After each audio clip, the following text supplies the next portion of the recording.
Hello guys, কেমন আছো সবাই? গাইস, এই ছোট্ট পাতিল, ছোট চুলা, ছোট মানে যা যা দেখতে পাচ্ছেন সবগুলো আমি নিজে হাতে বানিয়েছি। আর এগুলাতে যখন রান্না করি তখন নিজের কাছে অনেক ভালো লাগে কাজ করে। তো আমি প্রথমে তেল গরম করে পেঁয়াজ, আদা, রসুন সব মশলা দিয়ে এখন কষিয়ে নেব। এগুলো তো আপনারা জানেনই, আর কি বলবো, মাংস কিভাবে রান্না করে তা তো আমরা সবাই জানি। চুলায় যখন সুন্দরভাবে আগুন জ্বলে তখন রান্না করতেও খুব ভালো লাগে।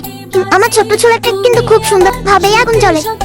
তো মশলাগুলো কষানোর পরে এবার আমি মাংসগুলো দিয়ে দিব। মাংসগুলো দিয়ে ভালো করে কষিয়ে নেব।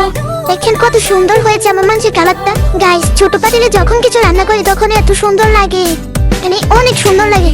ছোট চুলায় আগুন জ্বলা, তারপরে ছোট রান্নাঘর, পাশে ছোট ছোট কিউট কিউট হাঁড়ি পাতিল, সবকিছু মিলিয়ে তো আমার কাছে ভীষণ সুন্দর লাগে। তো মাংসগুলো ভালোভাবে কষানোর পর এখন আমি পানি দিয়ে দিলাম। পানিগুলো দিয়ে আবারও কষাবো, ভালো করে কষিয়ে তারপরে জোরের জন্য আরেকটু পানি দিয়ে দিব।